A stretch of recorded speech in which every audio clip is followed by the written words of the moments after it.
Hello friends, എല്ലാവർക്കും എൻ്റെ കിച്ചണിലേക്ക് സ്വാഗതം. ഇന്ന് ഞാൻ വന്നിരിക്കുന്നത് ചക്ക കൊണ്ടൊരു സൂപ്പർ ഹൽവയുമായിട്ടാണ്. വീഡിയോയിലോട്ട് പോകുന്നതിന് മുന്നേ എൻ്റെ ചാനൽ സബ്സ്ക്രൈബ് ചെയ്തിട്ടില്ലാത്തവർ സബ്സ്ക്രൈബ് ചെയ്യുക. പിന്നെ നോട്ടിഫിക്കേഷൻ കിട്ടുന്നതിന് വേണ്ടി ആ റൈറ്റ് സൈഡിലുള്ള ബെൽ ബട്ടണും ഒന്ന് ക്ലിക്ക് ചെയ്യുക. ഇനി നമുക്കിതെങ്ങനെ ഉണ്ടാക്കാമെന്ന് നോക്കാം. ഹൽവ ഉണ്ടാക്കാനായിട്ട് ഒരു വരിക്കച്ചക്ക കിട്ടിയിട്ടുണ്ട്. നമുക്ക് ഏത് ചക്ക വേണമെങ്കിലും യൂസ് ചെയ്യാം. ഇതിൻ്റെ കുരുവൊക്കെ കളഞ്ഞിട്ട് ഒരു കപ്പ് വെള്ളത്തിൽ വേവിക്കാൻ വയ്ക്കുകയാണ്. ഇത് മൂടി വെച്ച് വേവിക്കുക. ഇടയ്ക്കൊക്കെ ഒന്ന് ഇളക്കി കൊടുക്കാനും ഓർമ്മിക്കണം. പിന്നെ ഇതാ വെന്ത് കിട്ടിയിട്ടുണ്ട്. ഇനി നമുക്കിത് തണുത്തതിന് ശേഷം അരച്ചെടുക്കാം. ഇതാ ഈ ഒരു കൺസിസ്റ്റൻസിയിൽ വേണം ചക്ക അരച്ചെടുക്കാൻ. ഇത് 2 കിലോ ചക്കയുണ്ട്.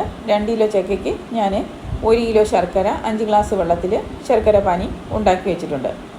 ഇതൊന്ന് അരിച്ചെടുക്കാം. ഇത് മറയൂർ ശർക്കരയാണ്. മറയൂരിൽ നിന്ന് തന്നെ വാങ്ങിയതാണ്. എന്നാലും ഒന്ന് അരിച്ച് നോക്കുകയാണ്. ഇത്രയും അഴുക്കുണ്ട്. അരിച്ചത് വളരെ നന്നായി. ഇനി നമ്മുടെ ഉരുളി അടുപ്പിലോട്ട് വയ്ക്കുക. എന്നിട്ട് ഈ ശർക്കരപ്പാനിയും ചക്കയും നന്നായിട്ട് മിക്സ് ചെയ്യുക. അതിനുശേഷം 3-4 സ്പൂണ് നെയ്യ് ഒഴിച്ചു കൊടുക്കുക. നെയ്യൊക്കെ അവരവരുടെ ഇഷ്ടത്തിന് കൂടുതലും കുറച്ചുമൊക്കെ ഉപയോഗിക്കാം.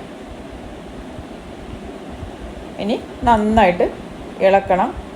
ഇതിച്ചിരി പാടുള്ള പണിയാണ്. നന്നായിട്ട് ഇളക്കും തോറും ഹൽവ നന്നായിട്ട് വരും. ഇനി ഇതിലോട്ട് ഒരു 4 സ്പൂണ് ഗോതമ്പ് മാവ് കലക്കി ഒഴിക്കുകയാണ്.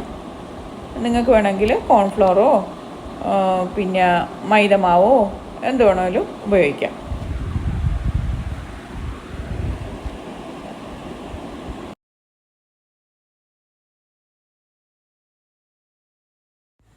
ഇനി നമുക്ക് കുറച്ച് ഏലക്ക പൊടിച്ചത് ചേർത്ത് കൊടുക്കാം. പഞ്ചസാരയുമായിട്ട് ചേർത്ത് പൊടിച്ചത് കൊണ്ടാണ് ഈ വൈറ്റ് കളറ് കാണുന്നത്. അടുത്തത് നമുക്ക് കാഷ്യൂനട്ടും കിസ്മിസും ചേർത്ത് കൊടുക്കാം. ഇത് നമ്മുടെ ആവശ്യാനുസരണം കൂട്ടിയും കുറച്ചുമൊക്കെ ചേർക്കാം. ഇത് ഹൽവയ്ക്കായതുകൊണ്ടാണ് ഞാനിപ്പോൾ ഇതെല്ലാം ചേർത്തത്. അതേസമയം നമ്മൾ ചക്ക വരട്ടി ഫ്രിഡ്ജിൽ സൂക്ഷിക്കാനാണെങ്കിൽ നമുക്ക് ഇപ്പോൾ ഇത് ചേർക്കേണ്ട ആവശ്യമില്ല. നമ്മൾ പായസം ഉണ്ടാക്കാനൊക്കെ ഉപയോഗിക്കുമ്പോൾ മാത്രം ചേർത്താൽ മതി. പിന്നെ നമുക്ക് ജാമായിട്ട് ഉപയോഗിക്കാനാണെങ്കിൽ ഇതാ ഈ പരുവത്തിന് തന്നെ കോരി മാറ്റാം. ഞാനിത് ഹൽവയ്ക്കായതുകൊണ്ടാണ് കൂടുതൽ ടൈറ്റ് ചെയ്യുന്നത്. നന്നായിട്ട് മുറുകി വരുന്നുണ്ട്. അതുപോലെ എത്രത്തോളം നമുക്ക് വഴറ്റിയെടുക്കാമോ അത്രയും ടേസ്റ്റ് ആയിരിക്കും.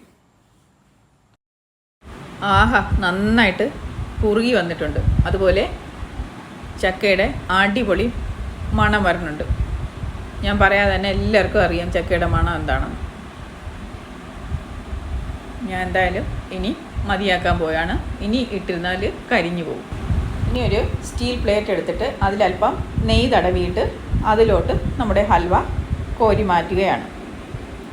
അപ്പോൾ എൻ്റെ വീഡിയോസൊക്കെ ഇഷ്ടമായെങ്കിൽ ചാനൽ ഇതുവരെ സബ്സ്ക്രൈബ് ചെയ്തിട്ടില്ലാത്തവർ സബ്സ്ക്രൈബ് ചെയ്യുക.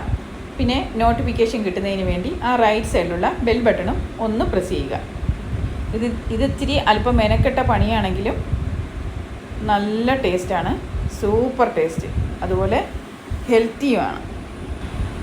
ചക്ക കിട്ടുമ്പോൾ എല്ലാവരും ഒന്ന് ട്രൈ ചെയ്യുക. ബൈ.